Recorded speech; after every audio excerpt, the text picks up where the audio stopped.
the keeper of time. The wind never ceased atop the cliffs of Valerian. It whispered through the moss-covered stones. It rattled the rusted chimes that hung from crooked posts. It sang through the broken teeth of time-worn arches, humming a song older than language. And beneath it all, it ticked. Tick, tick, tick. Somewhere beneath the hills, beneath the crumbling ruins and the ferns that curled in their shadows, a clock was ticking. Not the kind one might hang on a wall or wind with a brass key, but a deeper, older ticking. A pulse, a rhythm, a heartbeat of something vast. A girl named Thaleia knew the sound better than anyone. She had lived her entire life within the worn, weather-stained walls of the Tower of Hours, an ancient spire that pierced the fog like a finger pointed skyward. The villagers in the lowlands called it haunted. They warned their children not to venture near it. That's where the shadows walk in circles, they'd say, where time forgets itself. But Thaleia had never feared the tower. It was her home. She swept its stone floors. She fed the ravens that perched on its iron railings. She wound the gears hidden deep within the walls, listening to their groans and sighs. And most of all, she watched the clocks, hundreds of them. Some were no larger than a locket, delicate hands tracing golden numbers etched in glass. Others were massive, creaking beasts that spanned entire walls, their pendulums swinging like iron hearts. But not a single one showed the same time, not even close. Because time doesn't run, her grandfather used to say. It spirals, loops, threads, and someone must follow it. That someone once had been him, keeper of the tower, warden of the clock heart. Now it was her. Thaleia stood in the highest room of the spire, the air thick with dust and silence. The Grand Chronor stood before her, its face a gleaming plate of obsidian set with a single silver hand that spun in slow, deliberate arcs. Beneath it, a keyhole shaped like a crescent moon pulsed faintly with light. Today it was glowing brighter. Thaleia stepped forward, her boots clicking softly on the stone. She reached into her coat, withdrawing a silver key carved with strange runes. Her grandfather had told her never to use it. Only when the ticking stops, he had warned. Only when the clocks forget. But the ticking hadn't stopped. It had changed. She could hear it now. Every gear in the tower subtly misaligned, every chime just slightly off. Time was losing its rhythm, and she was the only one left who could set it right. She inserted the key. The tower groaned. Somewhere deep below, ancient gears stirred for the first time in centuries. The light behind the clock face flared, and the silver hand spun backward. The air rippled, time bent, and Thaleia fell through it. She awoke in darkness, not the darkness of sleep, nor the comforting shade of the tower halls, but a vast, echoing emptiness. The ticking was gone. Instead, there was a voice, soft, echoing, calling her name. Thaleia. She turned, but saw nothing. Only stars, thousands of them, drifting in a sea of shadow, suspended in stillness. And then, a figure emerged. A cloaked silhouette, tall and faceless, holding a staff carved with clocks that had no hands. "You've turned the key," the voice said. "Now time turns you." Thaleia's breath caught. "Where am I?" she whispered. The figure stepped closer. Between seconds, beneath memory, "You are in the fold, and you are not alone." As if in answer, the stars blinked, once, twice, then began to move. Spirals of light twisted around her, forming images. Echoes, a city crumbling in reverse, a forest regrowing from ash, a child aging backward into a cry. "Time is not broken," the figure said, "but it is unraveling. And so the keeper must walk the threads, a pause, before it all comes undone." Thaleia opened her mouth to speak, but the world shattered into sound. And she woke again in the Tower of Hours, gasping, the silver key still in her hand, but the clocks had stopped. The silence was unbearable. Thaleia stood in the heart of the tower, the ticking absent for the first time in her life. The clocks, once chattering, clanging, whispering in their strange discord, were mute. The gears above and below, behind walls and beneath stairs, lay still like a creature holding its breath. Even the birds were quiet. She gripped the silver key tightly, its metal strangely warm in her hand. Then the chimes rang. Once. A single, solemn note. Not from any bell she had known, but from deep within the stone of the tower itself, as if the bones of the structure were calling to her. The Grand Chronor pulsed. Its obsidian surface was no longer just a clock, it had become a mirror. Her reflection stared back at her, but the girl in the glass wore robes of midnight and her eyes glowed silver. It wasn't her. Or maybe. It was. The reflection lifted a hand and pointed behind her. Thaleia turned. A stairwell had opened in the far wall, one she'd never seen before, carved into the stone as though it had always been there, waiting for the right moment to reveal itself. The air within it was cool and tasted faintly of copper and dust. She descended. The steps spiraled downward, deeper than the tower should have gone. Moss clung to the edges. Faint glyphs glimmered along the walls, unreadable but familiar, like half-remembered lullabies in a forgotten tongue. At the bottom, she found the door. It was massive, smooth, seamless, yet it pulsed too, like a heartbeat behind a wall. When she pressed the key to it, it vanished, not swung open, vanished. And beyond it, a vast chamber. It looked nothing like the tower above. It was a cavern of mechanisms, an impossible cathedral of time. Gears larger than houses turned overhead, bridges arched between pendulums the size of ships, ribbons of light traced invisible paths through the air like the trails of comets. At the center, suspended in a lattice of gold and crystal, was the clock heart, the source. Thaleia stepped closer, heart pounding. The clock heart wasn't a mechanism. Not exactly. It was a sphere of light and shadow, swirling with images, moments in time, frozen and glowing. A baby's first breath, a tree falling in a storm, a war beginning with the drop of a banner, a kiss that ended an empire. Every tick of the heart sent a ripple of energy through the tower's bones. But it was pulsing erratically now, slower, uneven, sick. Thaleia didn't understand how, but she felt it. Something had infected the flow of time. A splinter, a fracture. And when she reached out to touch the clock heart, it reacted. It didn't resist. It opened. The world flashed again, light, sound, memory all at once, and Thaleia was no longer in the tower. She stood on a street she didn't recognize but knew somehow. The sky was pink with dusk. Children laughed nearby. The bells rang noon and midnight simultaneously, and across the square her mother, long dead, was buying bread from a vendor. She blinked and it was gone. Now she stood in the same spot, but the city was burning. The bells were silent. The sky was black and the streets were empty, save for shadows moving like smoke. She stumbled back and returned to the chamber. The clock heart was still pulsing, and now she understood. It wasn't just broken, it was bleeding. And whatever had done this, whatever shadow was creeping through the threads of time, it was still out there, and she would have to follow. Thaleia didn't know how long she stood before the clock heart. Her breath came shallow. Her fingertips tingled with the aftershock of the vision. She was no longer simply a girl who tended clocks. She had stepped into something ancient, something sacred, and dangerous. The clock heart flickered again, casting glimpses of other moments. A sword being drawn in a fog-covered valley, a crown shattering on stone, a child laughing in a field of golden grass. Threads of time scattered, some glowing bright with life, others frayed, blackened, unraveling. She stepped back. Her mind reeled with questions, none of which had answers. Why her? Why now? What force was breaking the clock heart? And what did it mean for the world above? Her foot caught on something, metal. She looked down and found a chain. It was delicate and old, barely visible beneath a layer of dust. It pulsed faintly with blue light and led away from the clock heart into a narrow passage that hadn't been there before. She followed it. The passage twisted and dipped like a burrow through forgotten stone. The deeper she went, the colder it became. Not from air or lack of light, but from the sensation that she was walking out of time altogether. At the end of the tunnel, she emerged into a chamber unlike the rest of the tower. This place was not built of gears or stone or time. It was a memory. The air shimmered with it. The room was small and round like a study. A fire flickered in a hearth.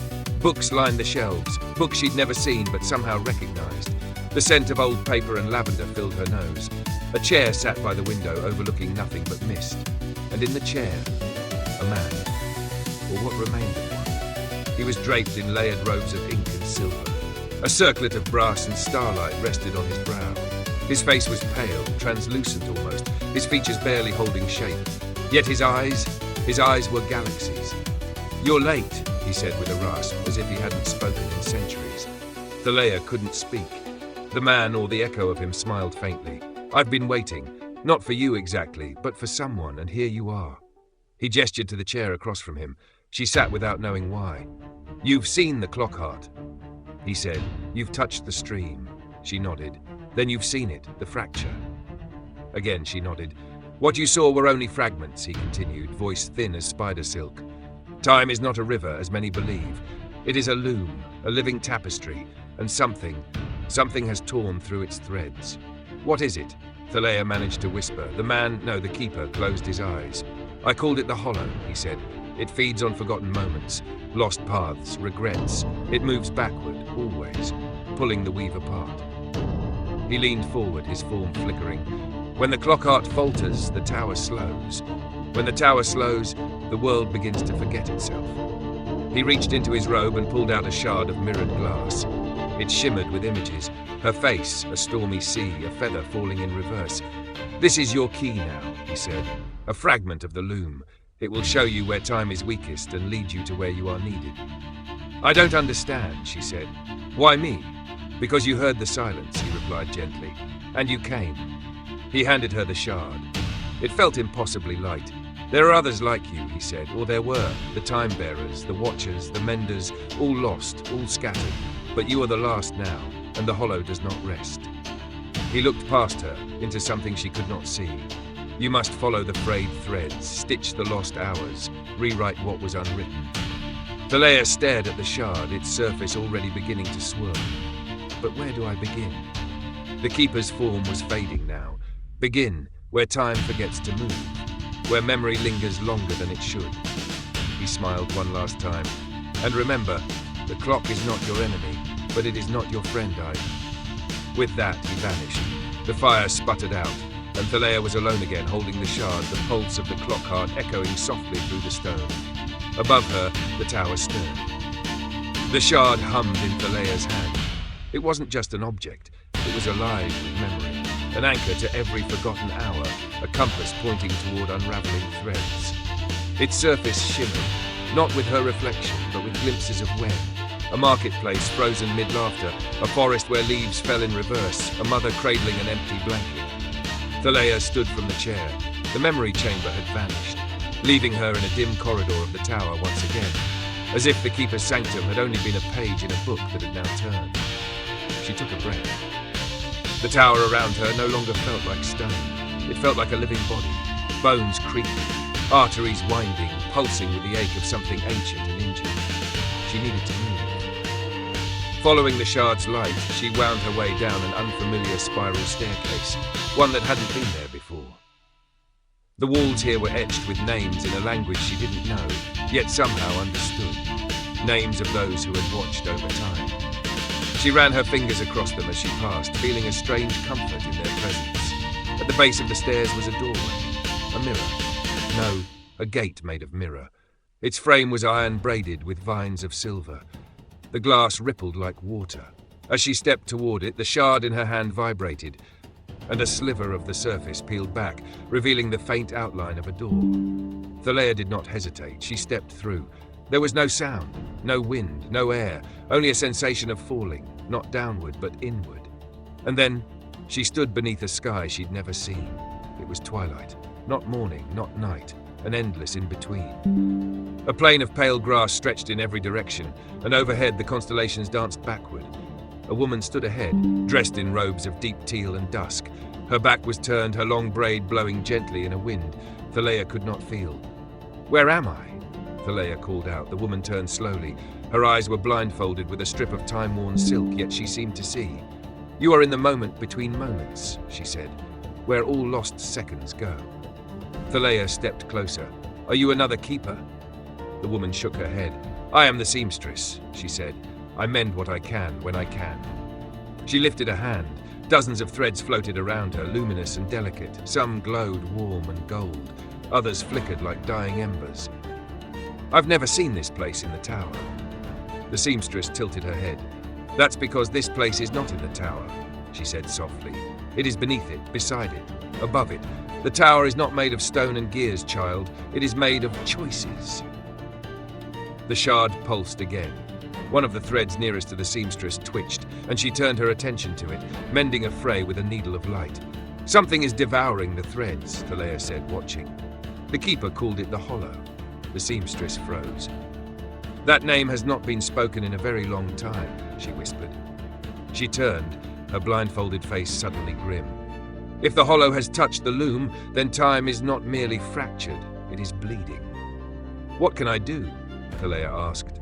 The seamstress approached her slowly, pressing a glowing spindle into her free hand. You must walk the unwalked paths, visit the moments that have gone still, heal what was broken or what will be. You must remind the world that time is a story, not a machine. But I'm no mender, Thaleia protested. I'm just a girl who winds clocks. The seamstress leaned in, her voice almost a breath.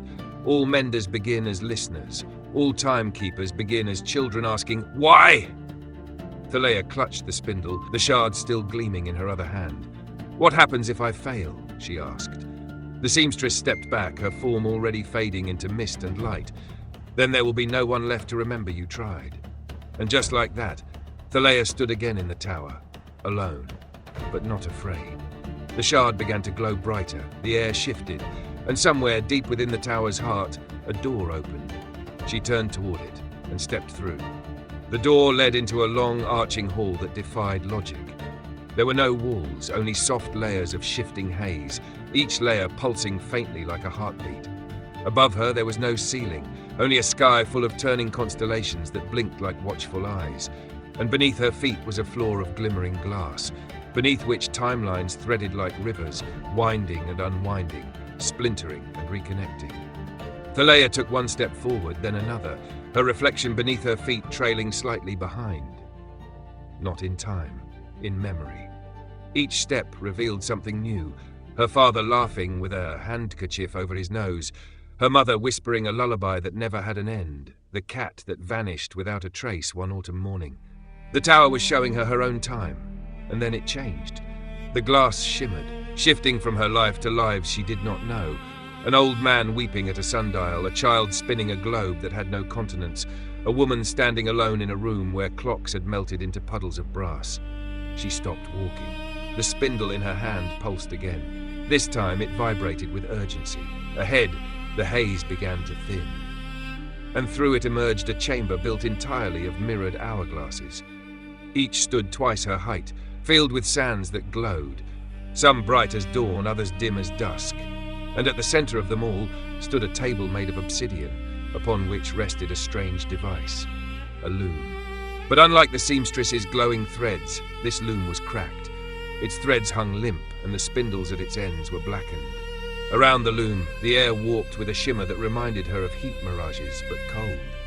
The hollow had been here.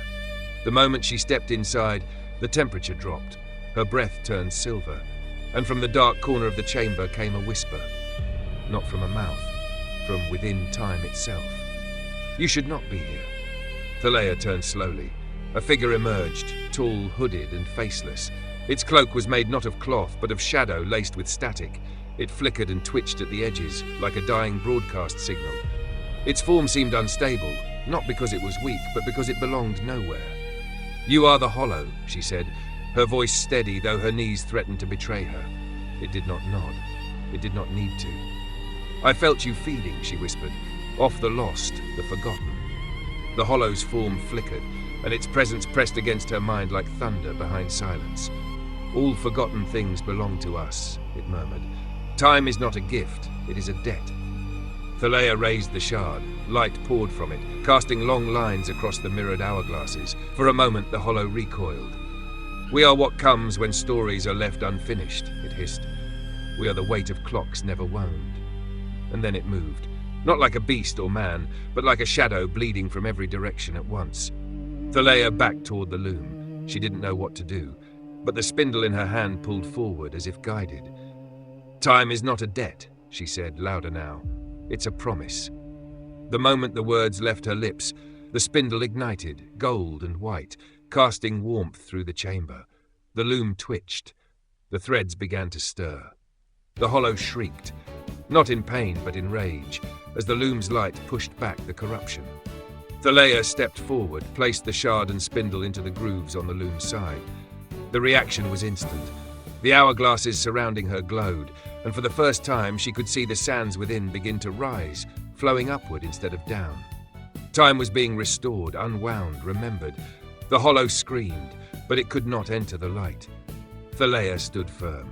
This is not your story, she said. Not anymore. and the chamber shattered into memory, into brightness, into now. She found herself once more in the central hall of the tower. The spindle and shard were quiet again, but she could feel it. Something had changed. The hollow had not been defeated, but it had been seen, and that meant everything. Thaleia stood in the stillness of the tower's central hall, the memory of the hollow's voice still echoing in the space between her ribs. The hourglasses that once loomed around her were gone, vanished like mist at dawn. In their place stood a long corridor of shifting doors, each bearing a symbol carved in a language that seemed older than wind, older than stars.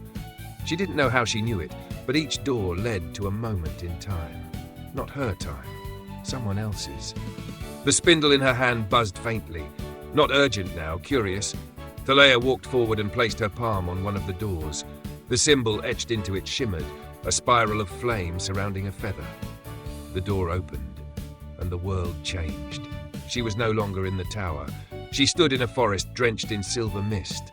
The trees here were ancient, their trunks wider than cottages, their roots tangled like forgotten thoughts. Lanterns hung from the branches, but no flames burned within them, only drifting embers of starlight. And in the clearing ahead stood a girl, younger than Thaleia. She was crying. At her feet lay a broken watch, its gears scattered like teeth across the moss. Thaleia stepped closer, though the girl could not see her. A memory? No, a moment. The spindle warmed in her grip. She knelt and picked up one of the gears, holding it to the shard of light she still carried. The shard pulsed. The gear glowed, and before her the watch reassembled, not physically, but within the shimmer of possibility. The crying girl blinked. She reached out as if feeling the warmth of something returned. The watch ticked once, twice, and then the vision faded. Thaleia was back in the Hall of Doors, and something had changed again. Another shard had formed in her palm, smaller than the first, but just as bright. She looked to the corridor of doors. There were hundreds, maybe more. Each one a moment in need of restoration, a memory lost, a time forgotten. She stepped to the next door, a spiral of rain surrounding a book. She opened it and entered the moment. This one was a library swallowed by shadow. A boy sat curled in the corner, clutching a journal whose ink had vanished. His lips moved, but no sound came. His story lost. Thaleia held out the spindle and let the light reach him. The ink returned, a line at a time, not words but music. He looked up and smiled. The door closed. She was back again. More light, more hope, and still the hollow waited, watching, learning. But with each restored moment its grip weakened. The forgotten were remembering, the lost were being found. Time wasn't just passing, it was healing, and Thaleia, the girl who once ran from clocks, was becoming its keeper. She turned toward the corridor, heart steady, eyes wide with wonder. The next door was waiting, and so was the story inside. The next door bore no symbol, just a smooth surface, pale as bone, cold as the dark between stars. Thaleia hesitated. The spindle pulsed uncertainly in her hand. Every door until now had offered a fragment of memory, a moment of pain or joy or longing. But this one felt vacant. Not silent, but hollow, as if something had been stripped from it entirely. She opened it anyway. A wind pulled at her, not with violence, but with desperation, like a breath drawn too long, afraid to exhale. She stepped through. The world on the other side was blank, a pale plain stretched in every direction, featureless save for the sky, which shimmered like the underside of a pearl. There was no past here, no future, only stillness. A single figure stood in the distance, cloaked, motionless. As she approached, Thaleia recognized the figure, not from memory, but from dreams she could never fully recall. The keeper before her, not alive, not dead, a shadow cast in reverse. "You've come far," the figure said without turning. The voice was hers, and not hers. It echoed with layered tones as if 1,000 Thaleias had spoken in chorus. "I don't understand this place," she whispered. "This is what remains when time is denied, not stopped, erased." The spindle dimmed, almost extinguished. "The hollow created this?" "No," said the figure. "It is this. The hollow was never a creature. It's the ache left behind when stories are silenced, when choices are stolen, when fear wins." Thaleia's throat tightened. "So how do I fight it?" "You don't." The figure turned now, and Thaleia saw her own face reflected in older eyes. "You remember. You remind. You relight the stars." The plain trembled beneath her feet. Cracks opened in the pale surface, spilling colour, reds, golds, blues, like veins waking from sleep. "You are the keeper because you are willing to feel what others forget," the echo of herself said. "And in feeling, you mend." The vision dissolved. She stood again in the tower, the spindle now blazing with soft fire. The hall of doors bowed in the light, each one humming faintly like music behind walls. But something else stirred now. A deeper rhythm. A heartbeat beneath the heartbeat. The hollow had noticed, and it was coming. Not as shadow this time. Not as a whisper. But as a storm. The hourglasses returned, each one full of trembling sand, spilling upward now, reversing fate by force. The tower groaned as time itself buckled. Thaleia raised the spindle and spoke a name. Her name. Not a title, not a role. Just a truth she had once buried beneath silence and ticking clocks. "I am Thaleia." The storm paused, and in that pause she opened a final door. One with no shape, only possibility. She stepped through, not to escape, but to meet the hollow. To offer it what it had never known. Not resistance, but remembrance. The wind on the other side of the final door had no scent, no warmth. It was a wind born not of weather, but of rupture, of memory unravelling from the thread of time. Thaleia stepped onto a path that did not exist a moment before. It shimmered with every footfall. Each step conjured a memory, not her own, but the fragments of others. A child's laughter trapped in glass, a mother's song fading into frost, a promise whispered into the bones of a dying oak. They floated around her like fireflies, uncertain if they were real or only echoes hoping to be. And at the end of the path, the hollow waited. It was no longer a shape. It was absence. A towering absence that bent the sky around it, draining the light, bending stars into curves of forgetting. But it was not monstrous. It was lonely. It pulsed with need. A void aching not for destruction but for silence. Perfect, endless silence where nothing could ever be lost again, because nothing would be remembered. Thaleia stood still. The spindle in her hand throbbed like a second heart. "You are not evil," she said softly. The hollow tilted, not in confusion but in mourning. "You were made," she continued, "by grief, by forgetting. You are the wound left behind." She walked closer. It did not retreat. "I can't destroy you," she whispered, her voice catching, "but I can offer you something else." She held out the spindle, a single thread unspooled, not of magic, not of time, but of story. Her story. The story of the girl who watched stars flicker out and chose to remember their warmth anyway. The hollow reached with tendrils of shadow, brushing the thread as if afraid it would burn. It did not. It shimmered in response, and the hollow wept. The stars above flared, the sea of hours stirred, and across the tower, across every broken hourglass, across every lost memory, light surged like breath returning to a still chest. The hollow collapsed, not in defeat but in surrender. Its shape folded into the thread, its sorrow woven gently into the spindle, and it was no longer hollow. It was part of the story, part of the keeper. The storm passed, the tower no longer groaned. Instead it hummed. Alive. Awake. Thaleia knelt, tears on her cheeks, not from pain, but release. She had faced the silence, and chosen to speak, to remember, to carry forward. From the highest window of the tower, she watched the stars realign, constellations reborn. And below, on every world touched by forgetting, people woke with names they hadn't spoken in years. Songs returned to their tongues, love to their letters. Time flowed again, not perfectly, but truly. And Thaleia, keeper of threads, weaver of forgotten things, turned to the spindle in her palm. It was quiet now, but it was waiting for the next lost story, for the next brave step into silence, for the next keeper. The stars pulsed once, and then they listened.